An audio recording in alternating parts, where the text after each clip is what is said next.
Hello and welcome to Young Minds versus Physics. Yes, last video something went wrong while recording, therefore it stopped abruptly. Let's continue from there.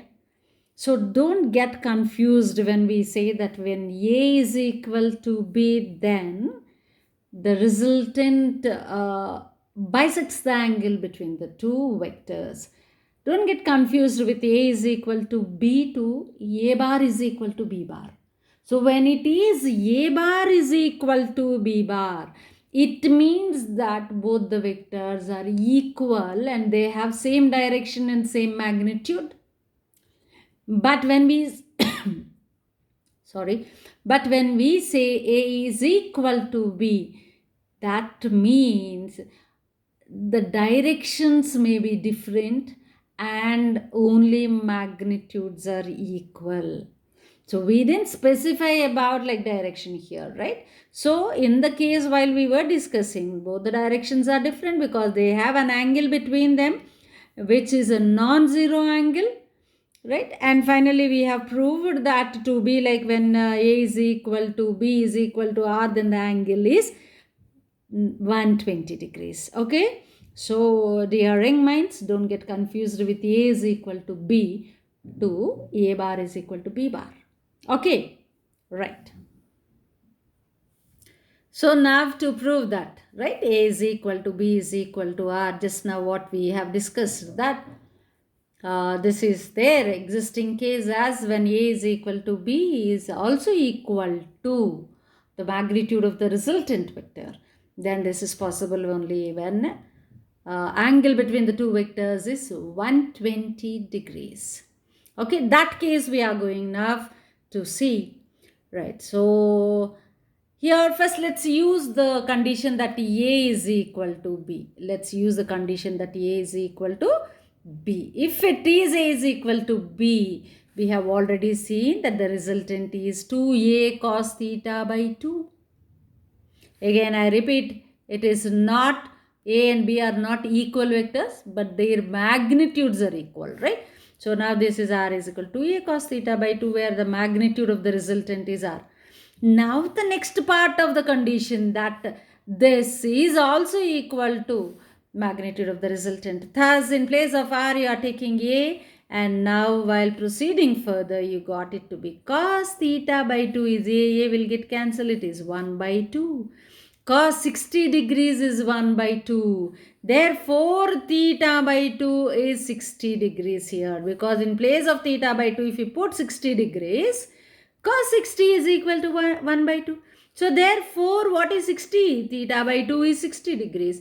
Or theta is equal to 120 degrees. Right, now this is the case, which is very, very important case, and I give 2 stars to this case. Why 2 stars? See, here 2 conditions are there. One is magnitudes of the two vectors are equal. And the other one is also the magnitude of the resultant is equal to either of the vectors. Beautiful, isn't it? And this is possible only at 120 degrees of angle of separation between the two given vectors, whose magnitudes are equal. Okay, so now coming to the part of the direction of the resultant. In which direction does the resultant act? So already we have discussed when A is equal to B, always alpha is equal to theta by 2, where alpha being the angle made by the resultant with the first vector. So therefore, this is theta by 2, 120 by 2 is 60. Let's see how it is. Like, see, alpha is equal to theta by 2, theta being 120 by 2 is equal to 60 degrees. Right? So this is all about the special cases. Usually we can generalize them, use them in further applications. Okay, but for every angle, for every magnitude of the given vectors, there is always a case, right? So, but these are all the things, all these 5 cases we use directly in the problems to make it easy for you. So, you can take these as your tools in quickly solving the problems. Come on, let's start now applying all these tools. Using all these tools, let's solve the numericals. Here we go with the first one. Two forces of unequal magnitude simultaneously act on a particle, making an angle of 120 degrees. Don't take it by mistake also that it is equal to the above case just now what we discussed, because here the two magnitudes are not equal, but the angle between them is 120 degrees. If one of them is reversed, then acceleration of the particle becomes root 3 times.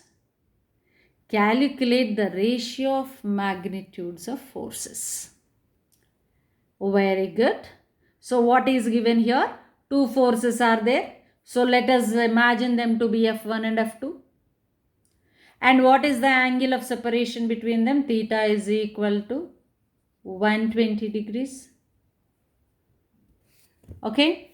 So now, and in the second case, this is a first case, right? And in the second case, one of the forces is reversed. Reversed in the sense, we are considering the negative vector. The resultant with the negative vector we are asking now. That means one is of mod of F1 bar plus F2 bar. The other is of mod of F1 bar minus F2 bar. Okay, so therefore, what he is asking? Now, the ratio of the magnitudes of forces. Now, first of all, what is given here? F1 bar plus F2 bar modulus of that. So what is that is equal to? The resultant of these two forces acting at an angle of 120 degrees. When theta is 120 degrees, cos 120 is equal to minus 1 by 2. Cos 120 is minus 1 by 2. So therefore, what is this one? Root of F1 square plus F2 square, right? Plus 2ab cos theta, 2f1 f2 cos 120. Cos 120 is minus 1 by 2. 2 will get cancelled, you will get minus. So minus f1 f2.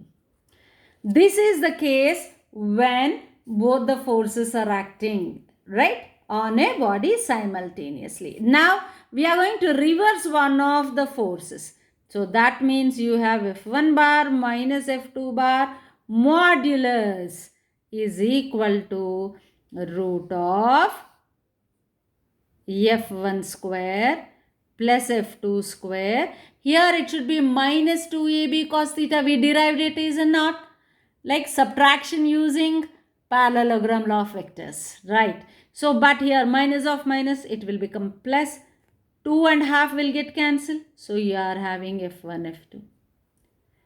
Now, these are the two conditions. Now, what he is saying is, if one of them is reversed, then acceleration of the particle becomes root 3 times.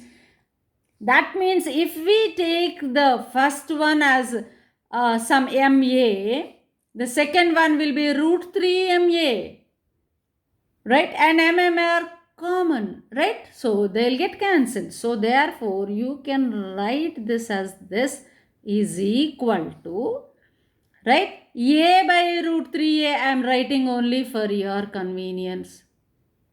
No need, I can write directly as 1 by root 3. But still, okay, let's take it. So, that is equal to 1 by root 3. Now, squaring on both sides and then cross multiplying, you will be getting it as 3f1 square plus 3f2 square minus 3f1 f2 is equal to f1 square plus f2 square plus f1 f2. So now bringing all the terms on one side and simplifying this, you'll be getting 3f1 square minus f1 square, that is 2f1 square plus 2f2 square. Now this comes here, minus 4f1 f2 is equal to 0. right? This is equal to 0. This is F2 square. What we want here is calculate the ratio of magnitudes of forces. So, my dear young minds, what should be determined? F1 by F2. What we need is F1 by F2. So, therefore, I am going to convert the whole equation something in terms of F1 by F2. I want to convert the whole equation in terms of F1 by F2. So, what can I do? I can just divide it with F2 square. So, dividing by F2 square. So what you will get, and of course 2 is common here. I'm cancelling everywhere this 2, and thus this becomes 2 here. So F1 square by F2 square. So I'll write it as F1 by F2 whole square plus F2 square by F2 square 1 minus 2 F1 F2 by F2 square. So 1 F2 and F2 here will get cancelled. So minus 2 F1 by F2. Beautiful. That is equal to 0. Now you can easily visualize this is in a quadratic form. If you assign F1 F2 as a single variable as x, it is in the form of x square minus 2x plus 1 is equal to 0. So that is what it is now. Let F1 by F2 is equal to x. Therefore, what the equation is? Yes, x square minus 2x plus 1 is equal to 0. Now, middle term splitting. So, x square minus x plus 1 is equal to 0. Taking x common, you will get x minus 1. Taking minus 1 common, you will get x minus 1 is equal to 0.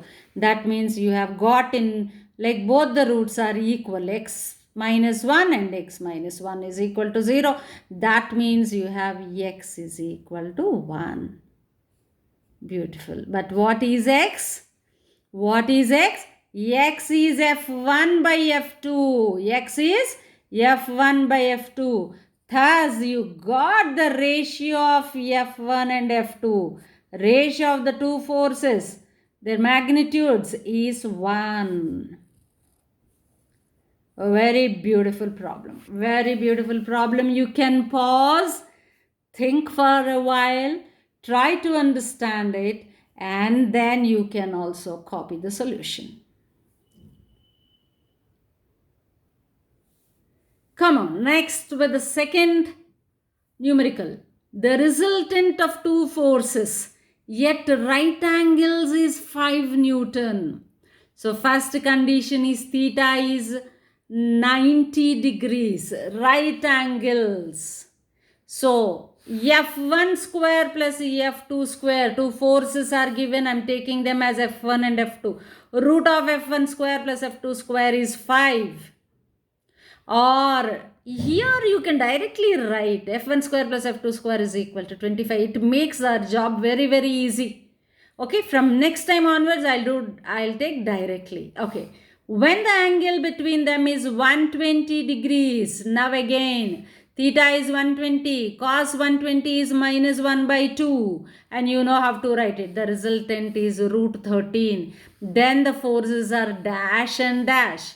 So now you can write it here as F1 square plus F2 square is equal to 25. Let it be equation 1 under case 1. In case 2, angle between the two vectors is 120 degrees. Cos 120 is minus 1 by 2. So therefore this will become minus F1 F2. So squaring on both sides, you will get it as F1 square plus F2 square minus 2F1 F2 is equal to 13. Let it be equation 2. Now observe the equations carefully. So you have F1 square plus F2 square here. That is equal to 25. So bringing this one here, right? I'll write it as 25 minus 2f1 f2 is equal to 13, or 25 minus 13, which is 12, is equal to 2f1 f2, right? Or f1 f2, product of the two forces is 6. Product of the two forces is 6.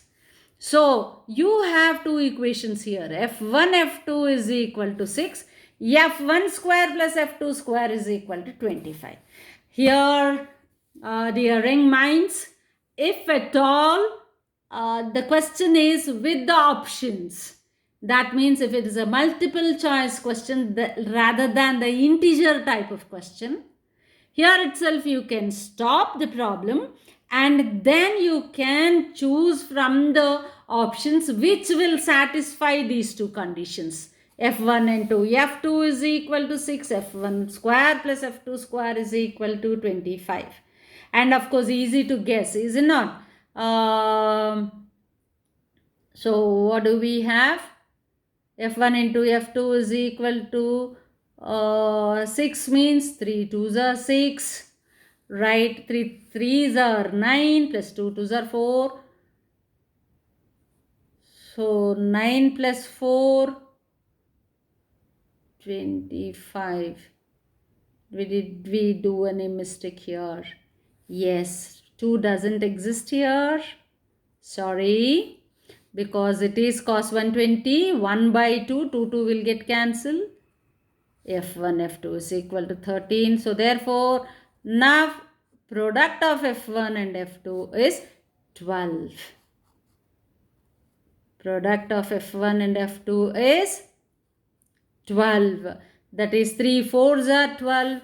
3 square 9 plus 4 square 16. 9 plus 16 25. Okay. Suppose if it is integer type question. So how are you going to do this one?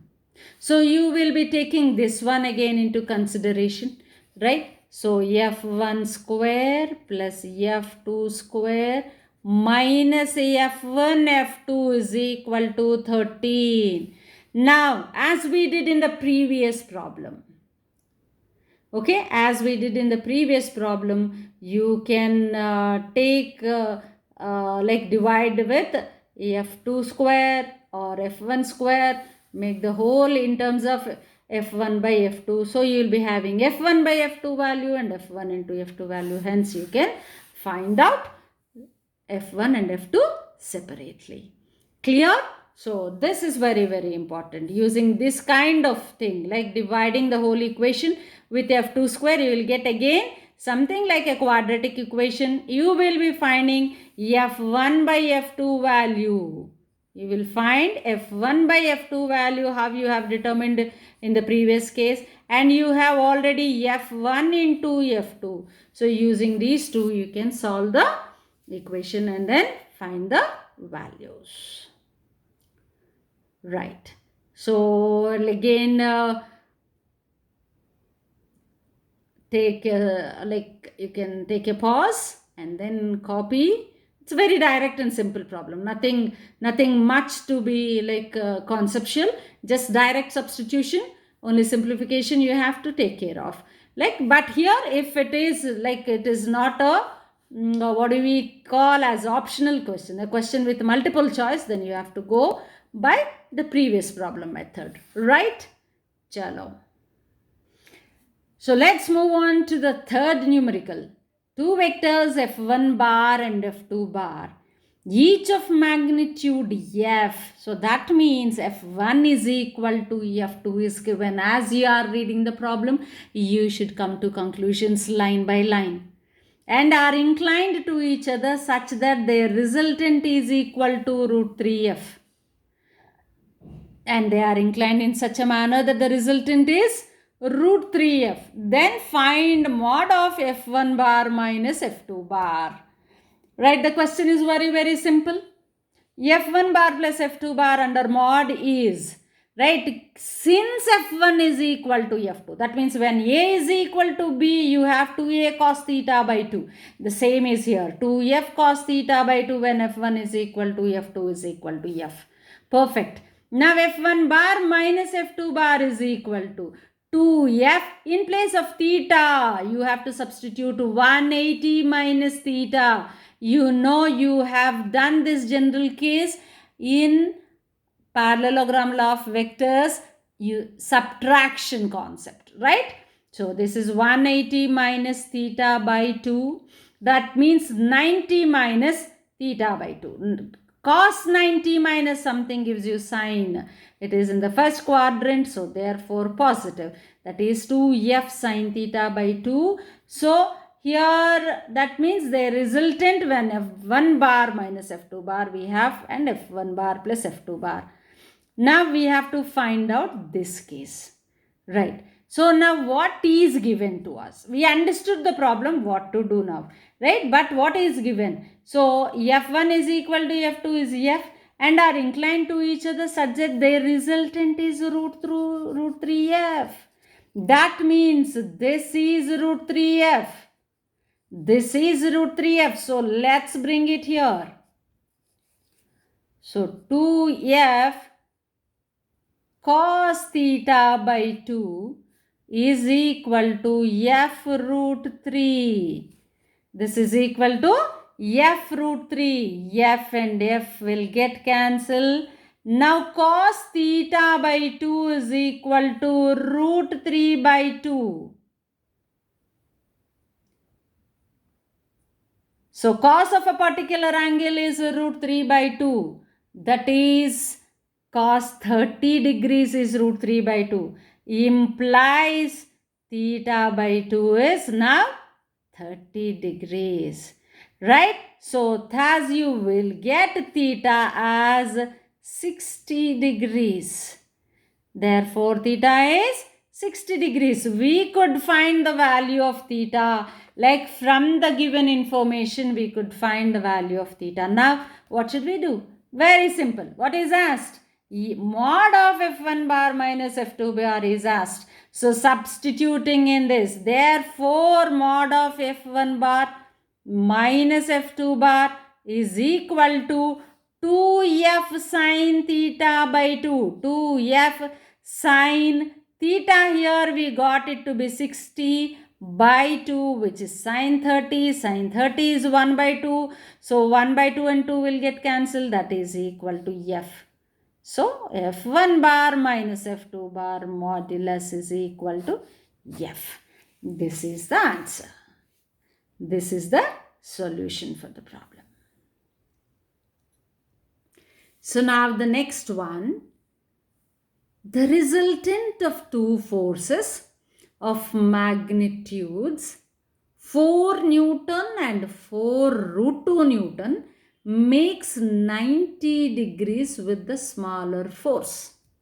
Wow. Let me read it again. Resultant of two forces. Okay. There is some R. Okay. And that R is a resultant of 4 newtons and 4 root 2 newtons. Don't get confused with 4 root 2 as R. So given forces are 4 and 4 root 2. And there is a resultant for these two. And that resultant is making 90 degrees with 4 newtons. Right. Then angle between those two forces is what? Yes, come on. So if we read the problem carefully and draw it, will look like this. There is some 4 Newton force. Okay, because smaller one out of these two is 4 Newtons only. And the resultant is making 90 degrees here. Then how do we find out the angle between the forces 4 root 2 and 4? See, don't think that this is theta and you can do it directly, because angle between two vectors means angle between their directions. So now what is important here is to locate or to identify in which directions all these three vectors are acting. Okay, let us suppose if I say that this is the direction of the resultant. For suppose, if this is the direction of the resultant, definitely this should be the initial point. From here to here it should go. And again this should be the terminal point. So therefore this is how the... Now what is the angle between the two forces means? you have to extend this, right? And this is the angle. This is the angle between two forces, my dear minds. This is the angle. By mistake also, don't think that take it as a triangle and then find this angle and that's it, the job is done. No, that is what the question here is. Right, so now you are here with 4 newtons here, 4 root 2 newtons. Very easy, because just this is forming a triangle. You can find out this as 4 newtons. Then only this is possible to be 4 root 2. Is it not? Applying Pythagoras theorem. So now what is the angle between these two? Use your common sense, your basic mathematics. 45 degrees. Tan theta, opposite side by adjacent side, 4 by 4 is equal to 1. Tan theta is equal to 1 means theta is 45 degrees. This is from trigonometry. And if at all you want to find out from basic geometry, this is a right angled isosceles right angle triangle. Right? So two sides are equal here, then the two angles will be 45 and 45. So this is 45. So what is this? 180 minus 45 degrees is your answer. So that is 135 degrees. So therefore theta is equal to 135 is the angle between 4 newtons and 4 root 2 newtons.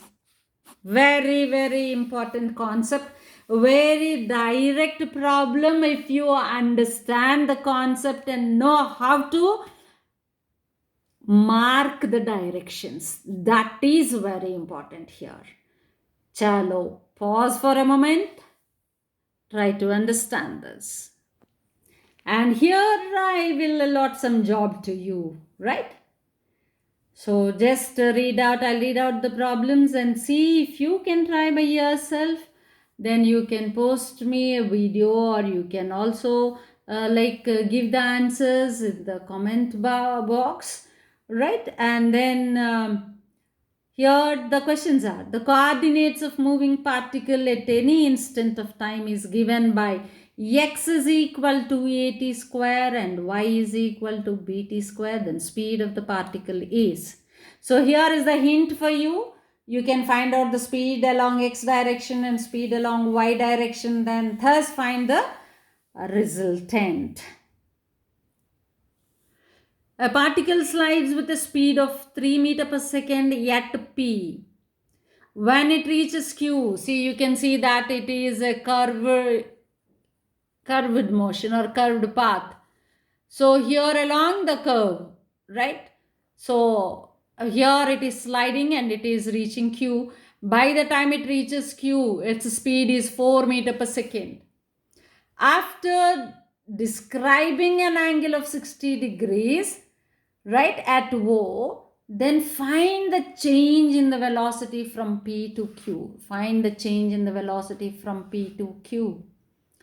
Okay, so change in velocity means final velocity minus initial velocity. That means subtraction concept you have to use. V2 bar minus V1 bar modulus you have to find out. And when it comes to direction, you can see that. So here this is the direction of V2 bar. This is the direction of V1 bar. We want V2 bar minus V1 bar. So V2 bar extend like this and V1 bar now in the opposite direction minus V1 bar. So this is V2 bar minus V1 bar. This is the resultant direction. This is the resultant direction. Just copy the problem, try to solve, and then post your answer in the comment box. And this is the most standard problem.